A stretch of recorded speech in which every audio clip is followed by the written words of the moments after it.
Welcome to our comparative analysis of Hinduism and Islam, focusing on their rituals and customs. Let's dive into the fascinating details of these two major world religions.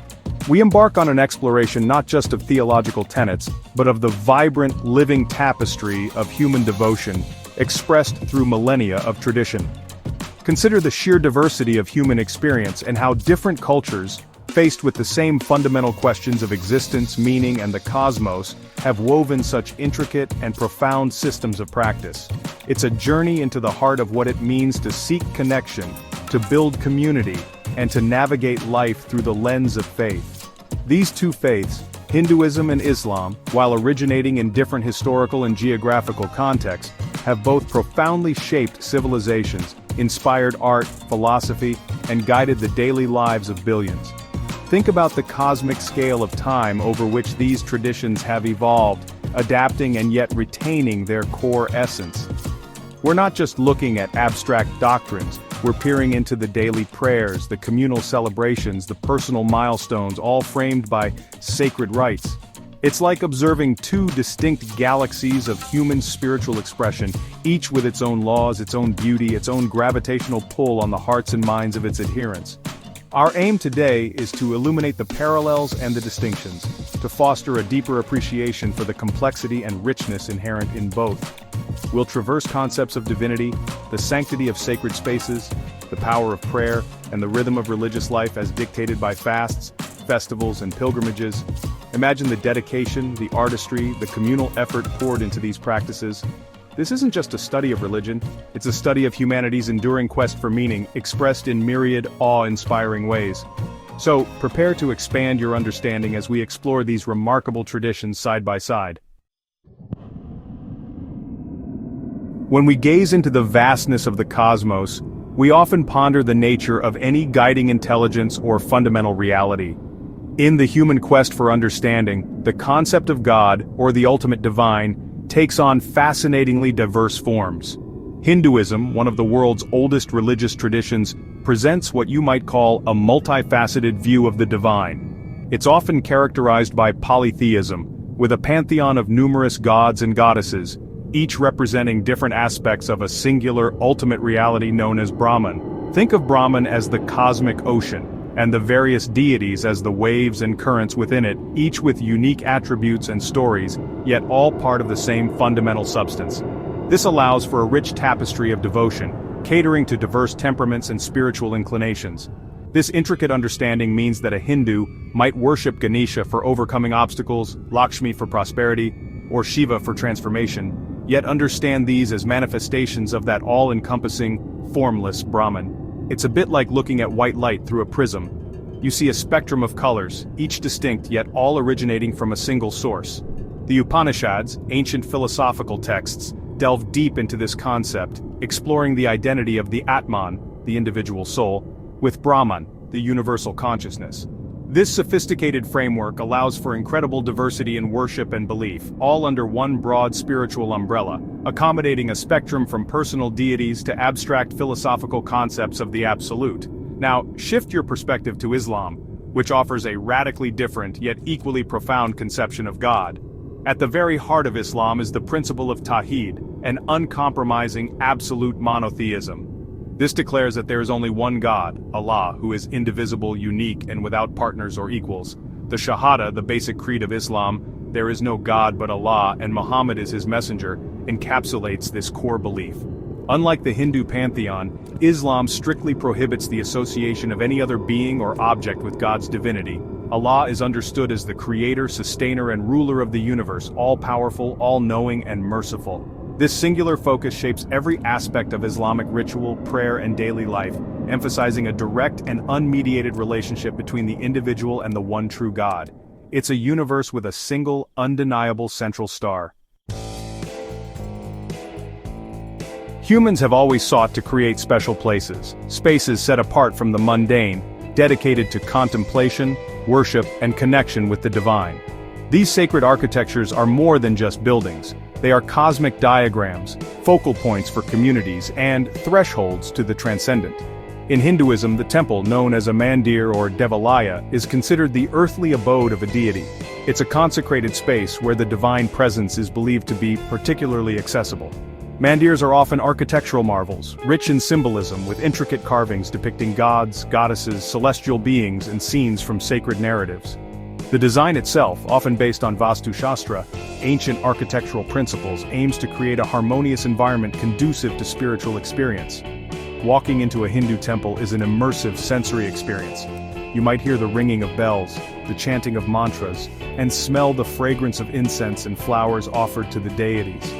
The central shrine, the Garbhagriha or womb chamber, houses the primary idol or murti of the deity, which is not merely a statue, but considered a living embodiment of the divine, consecrated through specific rituals. Devotees approach the deity for darshan, a sacred viewing, to receive blessings and offer their prayers and devotion. Temples also serve as community centers, hosting religious discourses, festivals, and cultural events, becoming vibrant hubs of spiritual and social life. It's a universe in miniature reflecting cosmic order and divine presence.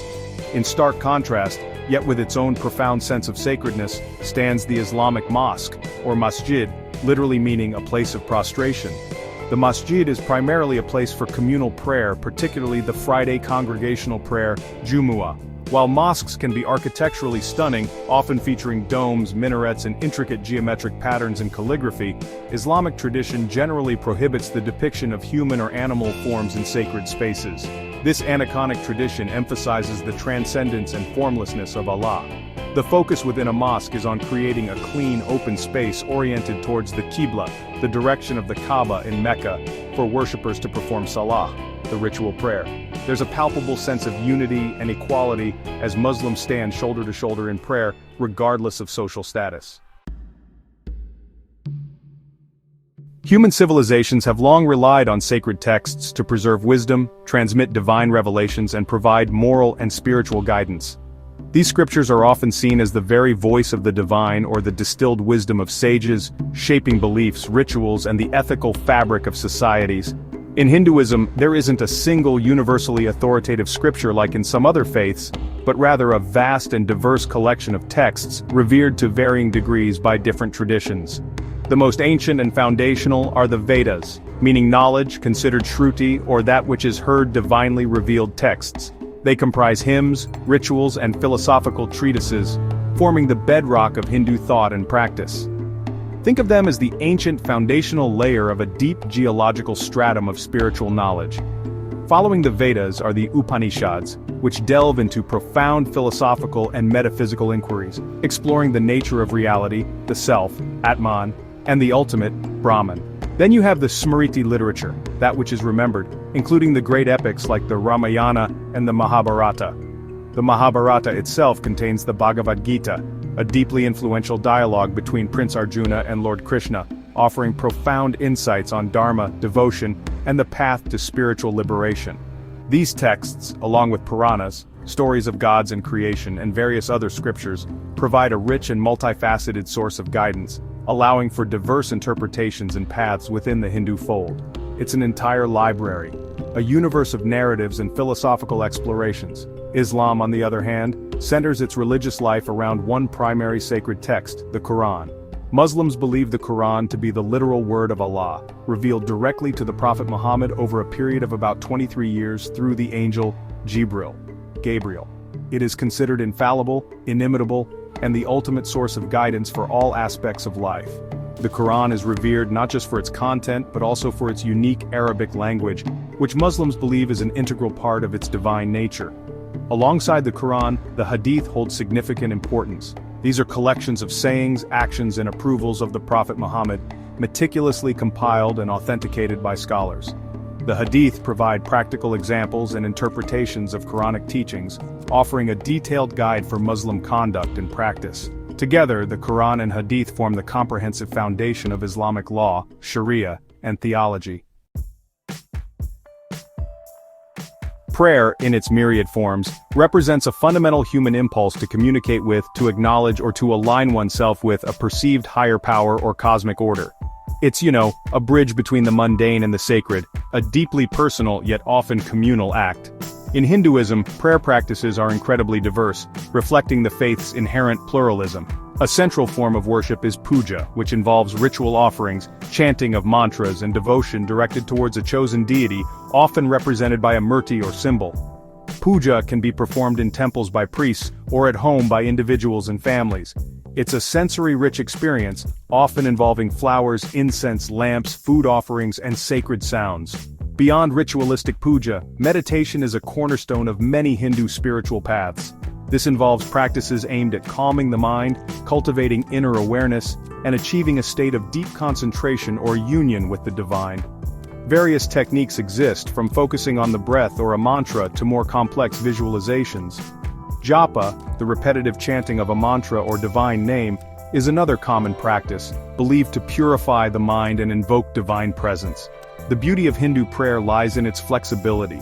It can be elaborate and ceremonial or simple and internal, tailored to the individual's temperament and spiritual needs.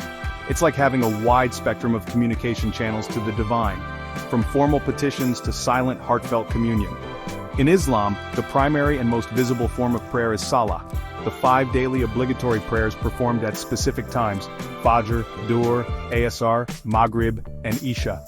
Salah is a highly structured ritual involving a sequence of prescribed postures, standing, bowing, prostrating, and sitting, accompanied by recitations from the Quran in Arabic.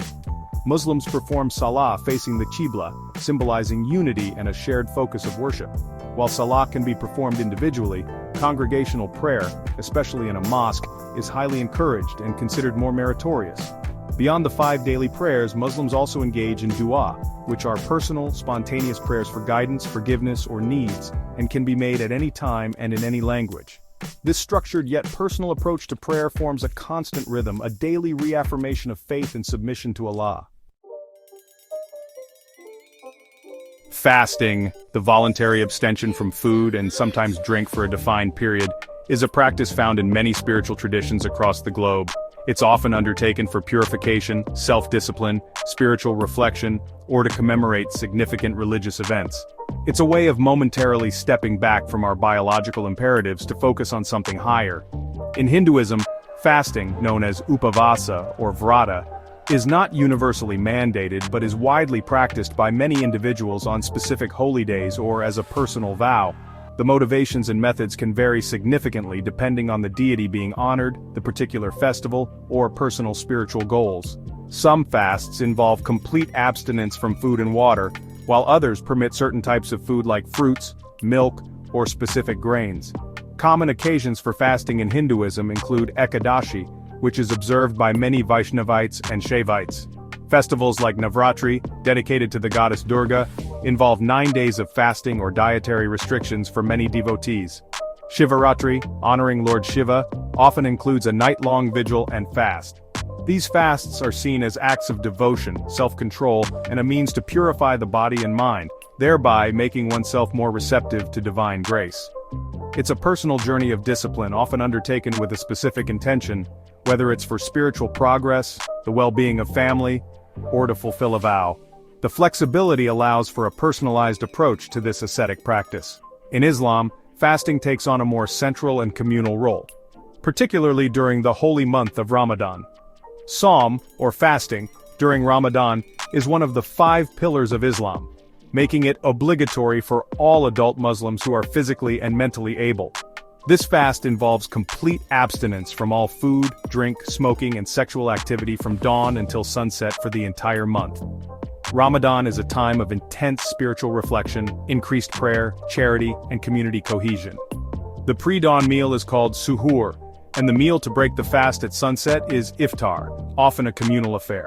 Beyond Ramadan, Muslims may also observe voluntary fasts on other days, such as Mondays and Thursdays, or the day of Ashura.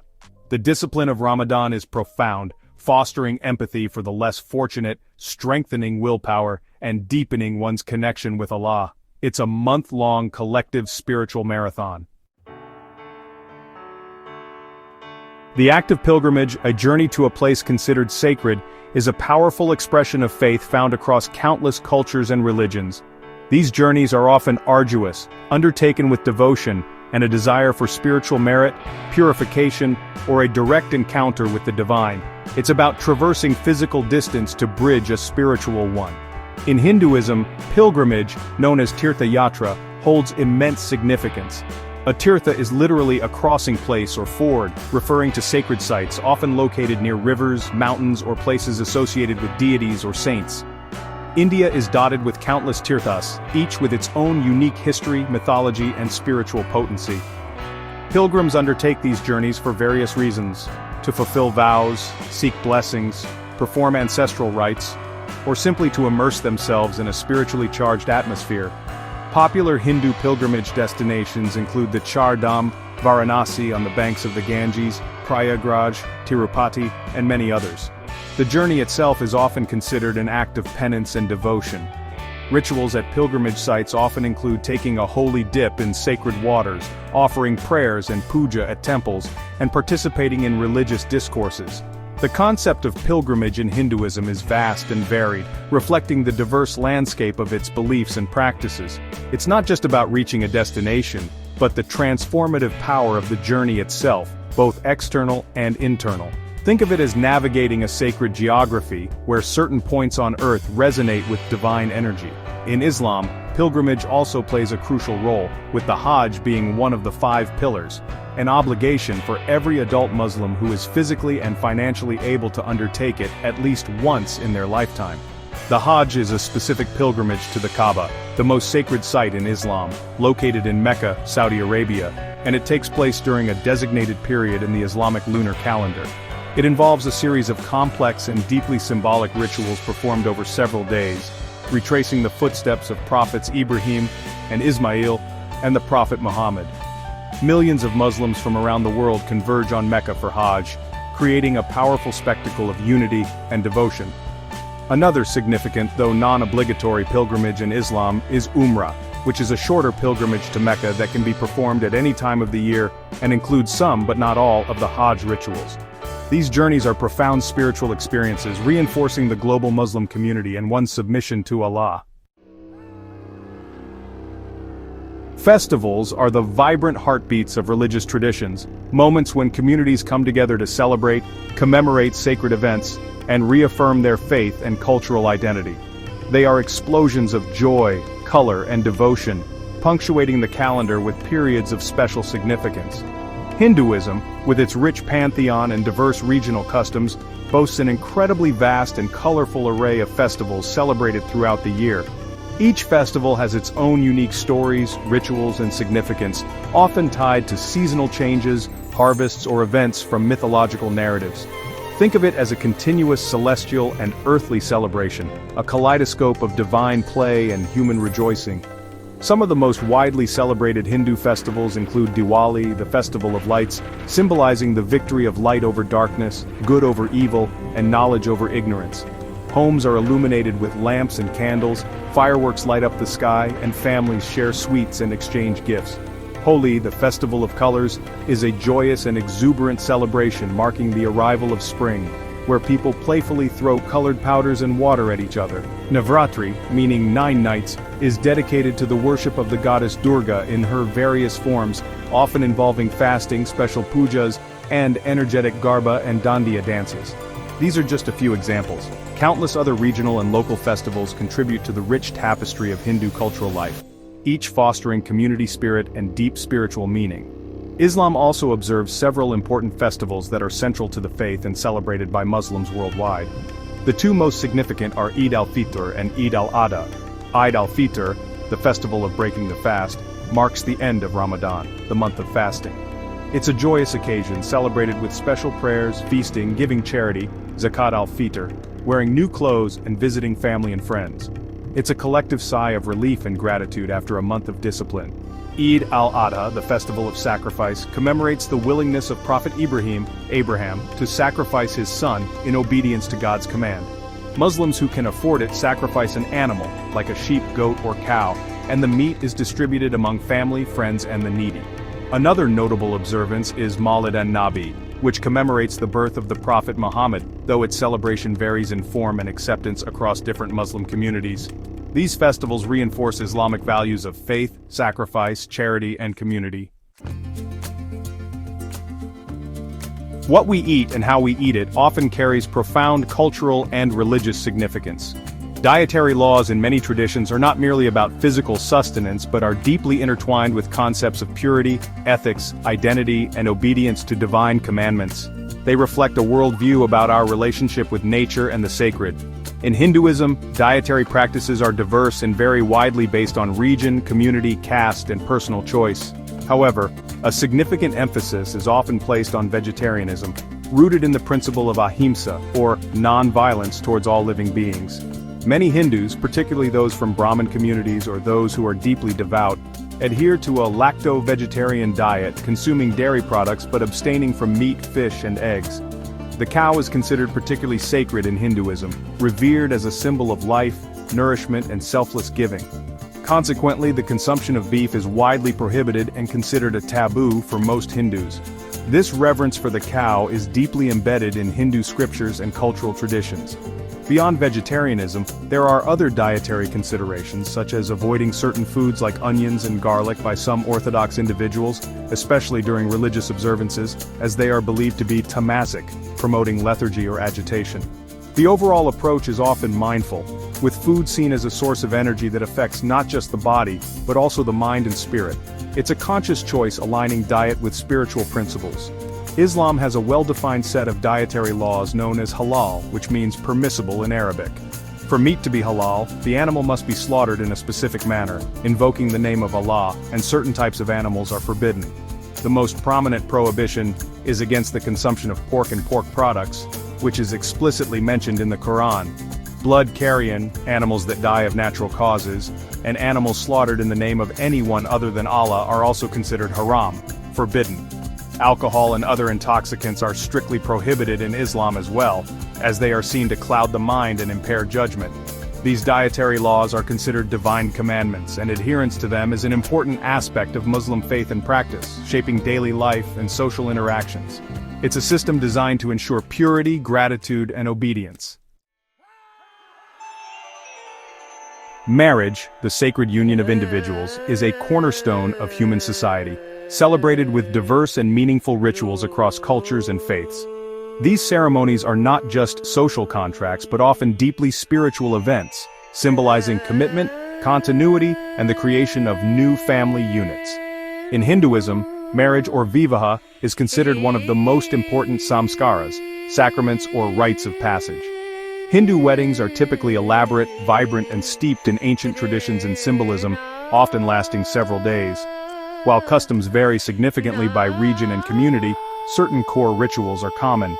The ceremony is usually conducted by a priest, pandit, and involves the participation of both families. Key elements of a Hindu wedding often include the kanyadan, the father giving away his daughter, the panigrahana, the groom taking the bride's hand, and the saptapadi, or 7 steps. During saptapadi, the couple takes 7 steps together around a sacred fire, Agni, which is a divine witness to the vows, with each step representing a specific vow or promise for their life together, such as nourishment, strength, prosperity, happiness, progeny, health, and lifelong friendship. The tying of the Mangal Sutra, a sacred necklace, by the groom around the bride's neck, and the application of sindoor, vermilion powder, in her hair parting are also significant rituals symbolizing her marital status. It's a rich tapestry of symbolism, invoking divine blessings for a harmonious and prosperous union. In Islam, marriage or nikah is considered a legal contract and a highly recommended act of worship. It is a relatively simpler ceremony compared to many Hindu weddings but holds profound religious and social significance. The core of the nikah is the offer, ijab, made by one party, usually the bride's representative or wali, and the acceptance, qabul, by the other party, the groom, in the presence of at least 2 adult Muslim witnesses. A crucial component of the nikah is the mahr, a mandatory gift from the groom to the bride which becomes her exclusive property. The nikah ceremony often includes a sermon, khutbah, by an imam or a learned person, reminding the couple of their marital responsibilities and the importance of living according to Islamic principles. While cultural celebrations surrounding the nikah can be elaborate, the religious rite itself is straightforward, emphasizing mutual consent, commitment, and the establishment of a family based on love, mercy, and righteousness. The passage from life to death is a universal human experience, and every culture and religion has developed profound rituals to honor the deceased, comfort the bereaved, and address the mysteries of what lies beyond. These rites provide structure, meaning, and communal support during times of loss. In Hinduism, funeral rites known as antyesti or antim sanskar are considered crucial for the soul's peaceful transition to its next state, whether it be reincarnation or liberation, moksha. The predominant practice for disposing of the body is cremation, usually performed as soon as possible after death. It is believed that fire purifies the body and helps release the soul from its earthly attachments. The cremation ceremony is typically conducted by the eldest son or a close male relative of the deceased. Rituals involve chanting of mantras, offerings to Agni, the god of fire, and the circumambulation of the funeral pyre. After cremation, the ashes and bone fragments are collected and often immersed in a sacred river, like the Ganges, which is believed to grant salvation. Post-cremation rituals known as shraddha are performed for a specific period, usually 10 to 13 days, and then annually, to honor the ancestors and ensure their well-being in the afterlife. These elaborate rites reflect a deep belief in the continuity of life and the interconnectedness of generations. It's a process of guiding the soul and honoring ancestral lineage. In Islam, the approach to death and burial is guided by specific religious injunctions aimed at respecting the deceased and preparing them for the afterlife. Upon a Muslim's death, the body is ritually washed, ghusl mayyit, usually by family members of the same gender, and then shrouded in simple white cloth, kafan. Cremation is strictly forbidden in Islam. Instead, the body is buried as soon as possible, typically within 24 hours. Before burial, a special congregational prayer called Salat al-Janazah, the funeral prayer, is performed. This prayer is a collective supplication for God's mercy and forgiveness for the deceased. The burial itself is simple, with the body laid in the grave on its right side facing the Qibla, Mecca. Muslims believe in the resurrection of the body and a day of judgment, and these funeral rites are seen as fulfilling a final religious duty towards the departed. The emphasis is on swiftness, simplicity, and communal prayer for the deceased. In most organized religions, there are individuals who take on specialized roles as spiritual leaders, scholars, ritual officiants, and community guides. These figures help interpret sacred texts, lead worship, and provide pastoral care, acting as intermediaries or facilitators in the spiritual lives of their followers. In Hinduism, the concept of clergy is somewhat decentralized and diverse, lacking a single hierarchical structure like a church. The most common religious functionary you'll encounter in temples is the pujari or pandit. A pujari is primarily responsible for performing daily rituals and puja, worship, for the deities in the temple. They are trained in the specific rites and mantras associated with the temple's tradition. Pandits, often from Brahmin families, are generally more learned in scriptures, astrology, and religious law. They may officiate at domestic ceremonies like weddings, naming ceremonies, and funerals, and offer spiritual guidance and interpretations of sacred texts. Beyond pujaris and pandits, Hinduism also has a rich tradition of gurus, spiritual teachers, swamis, monks or renunciates, and acharyas, scholarly leaders of specific philosophical schools or sampradayas. These figures often command great respect and attract followers seeking deeper spiritual knowledge and enlightenment. The emphasis can range from ritual expertise to profound philosophical insight and direct spiritual mentorship. It's a spectrum of spiritual authority and guidance. In Islam, the roles of religious leadership are also distinct. The imam is a central figure, literally meaning one who stands in front. The primary role of an imam is to lead the congregational prayers salah in a mosque. Imams are expected to be knowledgeable in the Quran and Islamic teachings. They may also deliver the Friday sermon, khutbah al-Jumu'ah, provide religious education, offer counseling, and officiate at marriages, nikah, and funerals, janazah. While imams are respected leaders, they are not considered intermediaries between individuals and Allah in the way priests might be in some other faiths. In Islam, the relationship with God is direct. Another important group are the ulama, who are scholars of Islamic theology, law, Sharia, and jurisprudence, fiqh. The ulama interpret religious texts, issue religious rulings, fatwas, and play a crucial role in preserving and transmitting Islamic knowledge. Their authority comes from their learning and piety. Symbols are powerful condensed expressions of complex ideas, beliefs, and identities. In the realm of religion, sacred symbols serve as visual anchors for faith, evoking deep spiritual meanings and connecting adherents to their traditions. They are like cosmic shorthand, instantly recognizable and imbued with layers of significance. Hinduism is particularly rich in its use of sacred symbols, each carrying profound philosophical and spiritual connotations. One of the most universally recognized Hindu symbols is Om, or Aum. This sacred syllable is considered the primordial sound of the universe, representing Brahman, the ultimate reality, and the three states of consciousness: waking, dreaming, deep sleep, and the transcendent fourth state. It's chanted at the beginning and end of prayers, meditations, and religious ceremonies.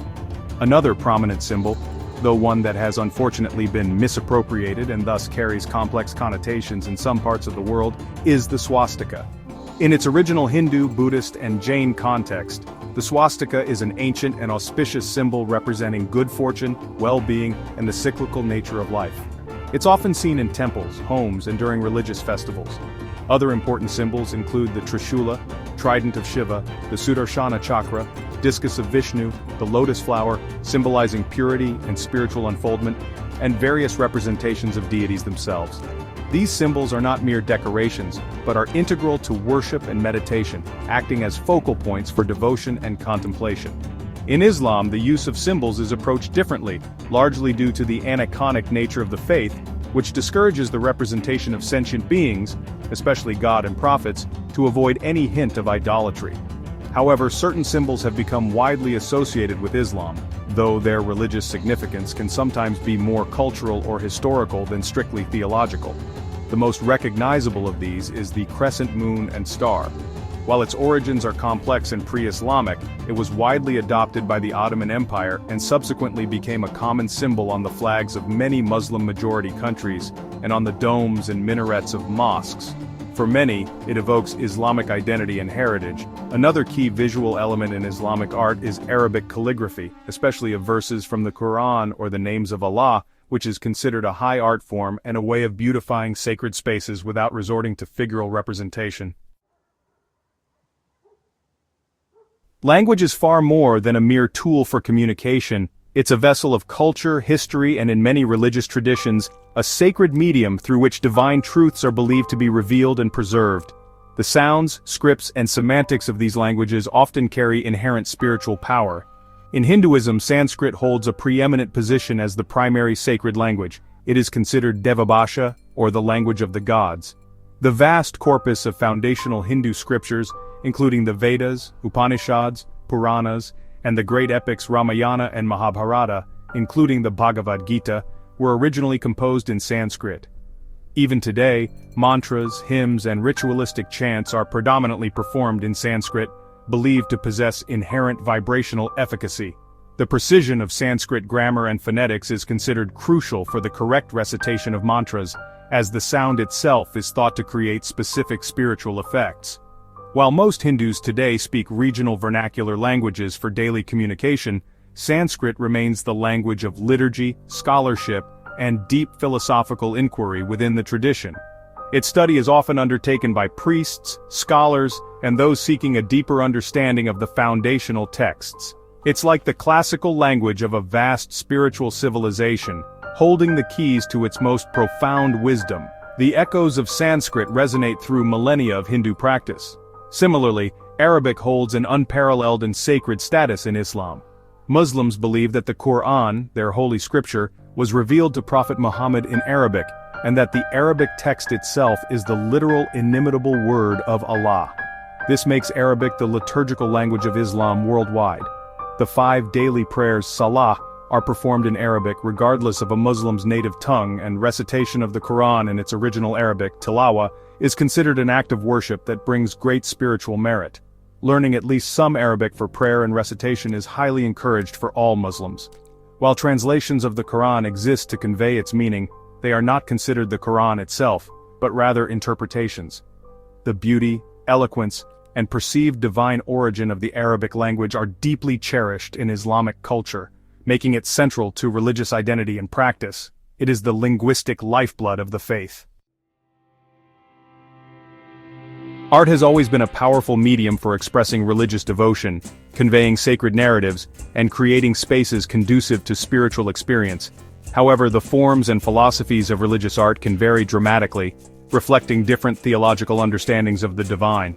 Hinduism has a rich and vibrant tradition of art and iconography, characterized by the extensive use of idols, murtis, and images of gods and goddesses.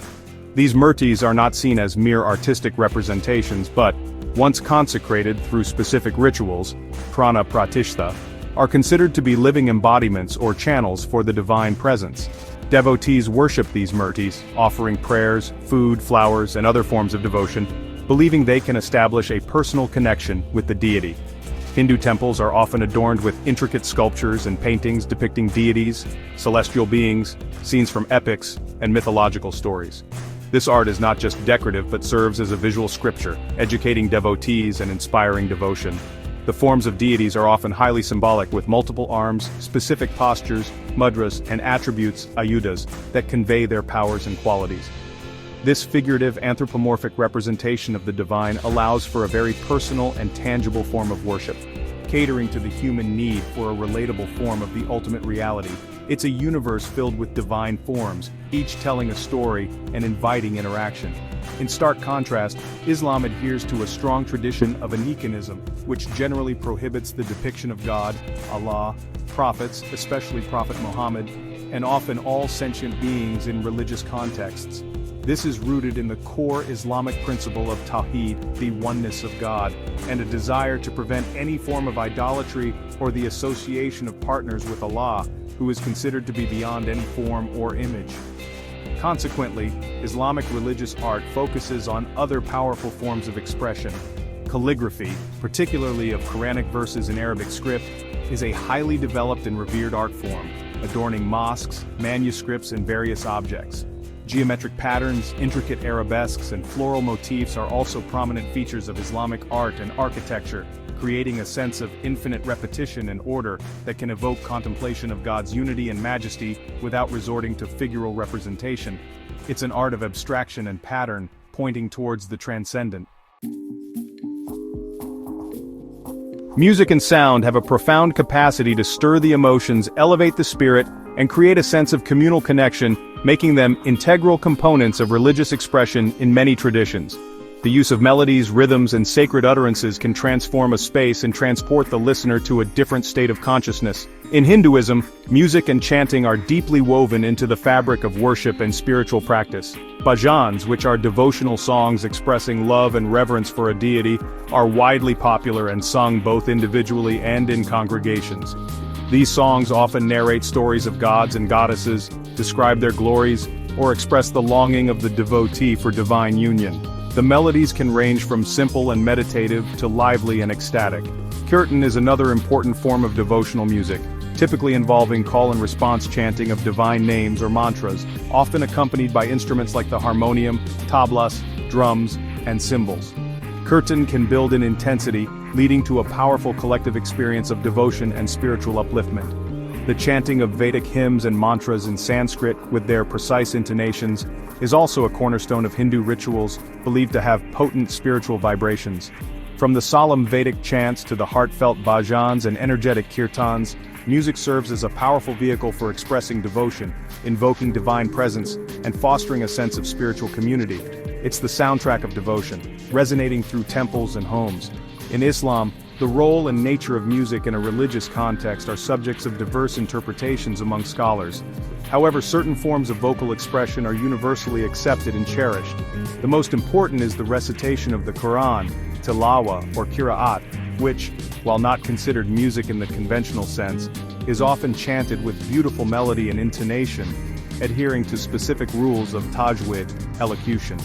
The adhan, or call to prayer, which is recited 5 times a day from mosques, is another prominent vocal form, delivered in a melodic and captivating manner. Nasheeds are vocal religious songs, traditionally performed a cappella or with minimal percussion, praising Allah and the Prophet Muhammad or conveying Islamic teachings and moral values. In some Sufi traditions, qawwali, a form of devotional music characterized by powerful vocals, intricate rhythms, and mystical poetry, is popular, aiming to induce a state of spiritual ecstasy. Wide.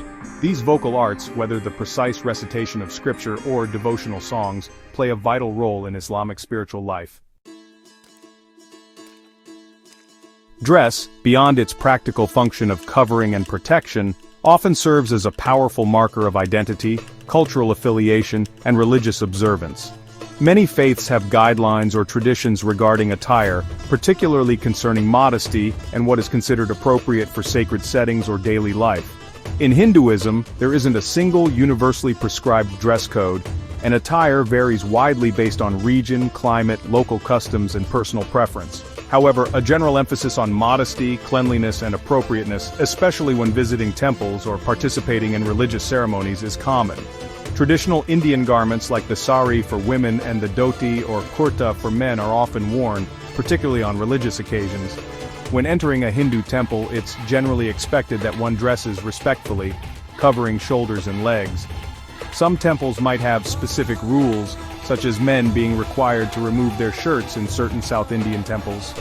The use of specific colors can also hold significance.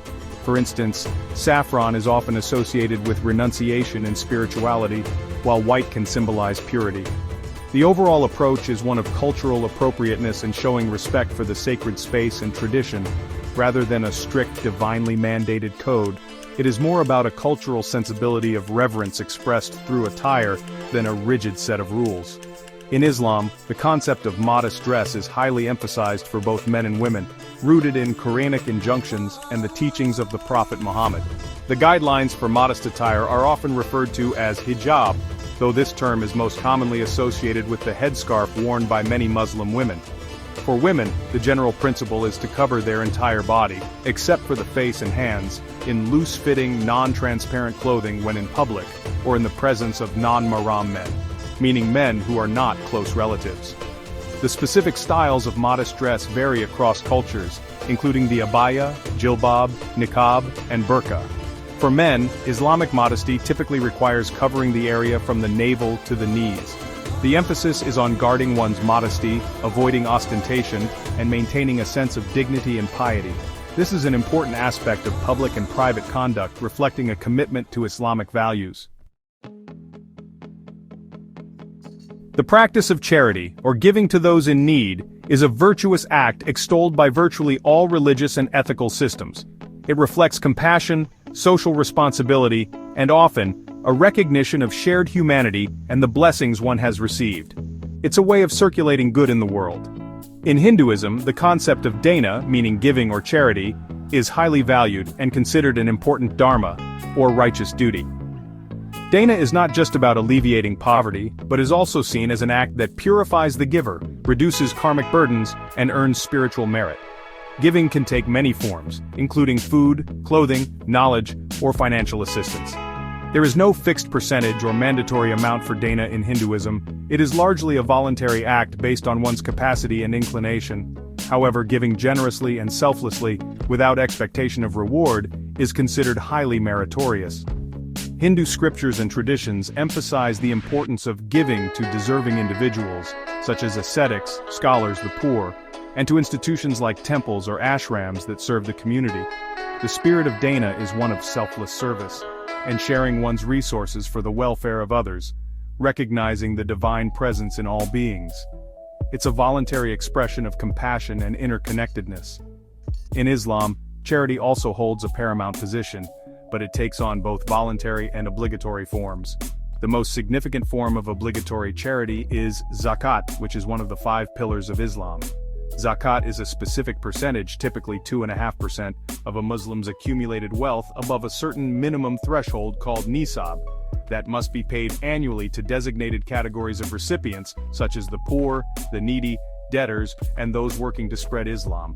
Zakat is considered a right of the poor over the wealth of the rich, and it serves as a means of purifying one's wealth and ensuring social justice and economic balance within the Muslim community. Beyond zakat, Islam strongly encourages sadaqah, which is voluntary charity given at any time and in any amount. Sadaqah encompasses a wide range of good deeds, from giving money to smiling at someone or removing an obstacle from the road. Both zakat and sadaqah are seen as acts of worship that bring spiritual rewards and demonstrate obedience to Allah's commands.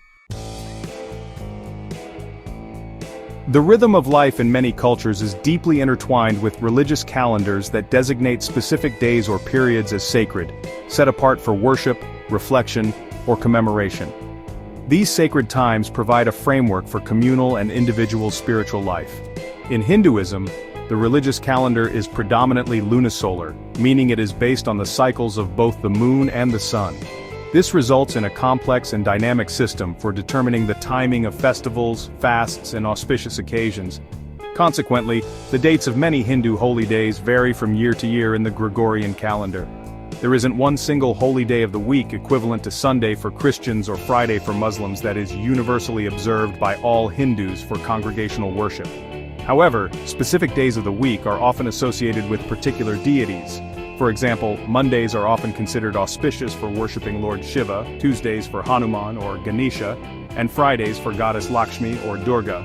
Devotees may choose to observe fasts, visit temples, or perform special pujas on these days. Furthermore, days like Ekadashi, the 11th day of each lunar fortnight, Purnima, full moon, and Amavasya, new moon, are considered spiritually significant by many, and are often marked by special observances. The Hindu calendar is rich with such days, each offering opportunities for focused devotion and spiritual practice. It's a calendar woven with countless threads of sacred moments. In Islam, the religious calendar is purely lunar, consisting of 12 lunar months, each beginning with the sighting of the new crescent moon. This means the Islamic year is about 10 to 11 days shorter than the Gregorian solar year, causing Islamic holy days and months, like Ramadan, to shift through all seasons over time.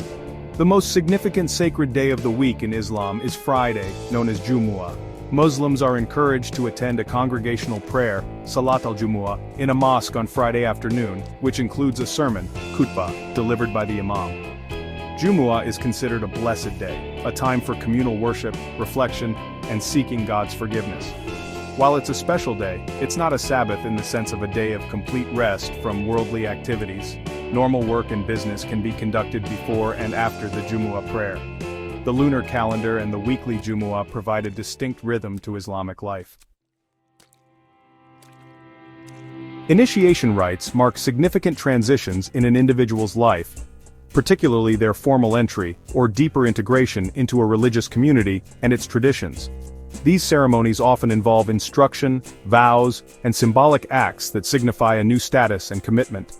In Hinduism, one of the most important initiation rites, especially for boys from the twice-born Dvija castes, Brahmins, Kshatriyas, Vaishyas, in traditional contexts, is the Upanayana ceremony, also known as the sacred thread ceremony.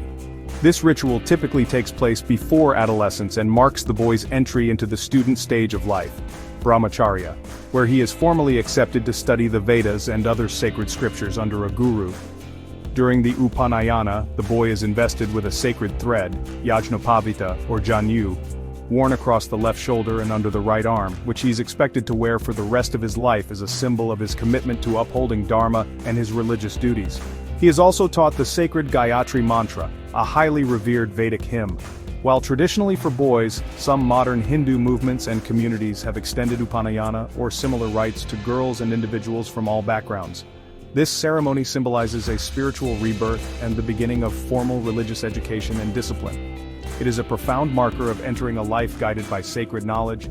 In Islam, the primary act that signifies entry into the faith is the declaration of the Shahada Ashhadu an la ilaha illa Allah, wa ashhadu anna Muhammadan Rasul Allah, which translates to, I bear witness that there is no God but Allah, and I bear witness that Muhammad is the messenger of Allah. Reciting the Shahada with sincere belief and understanding, preferably in the presence of Muslim witnesses, is the sole requirement for becoming a Muslim. There is no elaborate ritual or ceremony akin to baptism or Upanayana for conversion, or for those born into Muslim families. For individuals born to Muslim parents, they are considered Muslim from birth, and their upbringing involves learning and practicing the tenets of Islam. While there isn't a specific initiation rite for born Muslims, practices like the adhan, call to prayer, being whispered into a newborn's ear, and later, circumcision, khitan, for boys, are important cultural and religious customs. The Shahada itself is a powerful, simple, and direct affirmation of faith, marking one's commitment to the core principles of Islam. The study and recitation of sacred scriptures are fundamental aspects of many religious traditions, seen as ways to gain wisdom, connect with the divine, and understand one's purpose and duties. This engagement with holy texts is often a lifelong journey of learning and reflection. In Hinduism, the pursuit of scriptural knowledge, Jnana Marga, is considered one of the paths to spiritual liberation. The study encompasses a vast range of texts, with the Vedas, Upanishads, Bhagavad Gita, Ramayana, and Mahabharata being among the most revered. Traditionally, learning these scriptures involved oral transmission from a guru to a disciple, emphasizing not just intellectual understanding but also the correct pronunciation and intonation of Sanskrit verses, believed to carry spiritual potency. Many Hindus engage in regular svadhyaya, which means self-study or scriptural recitation, as a daily spiritual discipline. This can involve reading passages from the Gita, chanting mantras, or listening to discourses on religious texts. The interpretation of scriptures in Hinduism is diverse, with various schools of philosophy, darshanas, offering different perspectives on their meaning. The goal of this study is not merely academic but transformative, to internalize the wisdom of the scriptures and apply it to one's life, leading to self-realization and a deeper understanding of Dharma. It's an ongoing dialogue with ancient wisdom. In Islam, the study and recitation of the Quran are central acts of worship and devotion. Muslims believe the Quran is the direct word of Allah, and therefore, engaging with it is a means of drawing closer to God. Learning to recite the Quran in Arabic with proper pronunciation and intonation, tajweed, is highly encouraged and considered a great virtue. Many Muslims memorize portions of the Quran, or even the entire text, becoming a hafiz or hafiza. Tafsir, which is the exegesis or interpretation of the Quran, is a significant scholarly discipline aimed at understanding the meanings, context, and implications of Quranic verses. Scholars of tafsir use various tools, including knowledge of Arabic language, hadith, sayings and traditions of the Prophet Muhammad, and historical context to elucidate the scripture. Regular recitation, reflection, tadabbur, and study of the Quran are considered essential for spiritual growth, guidance, and a deeper connection with Allah's message. It is a continuous engagement with the divine word.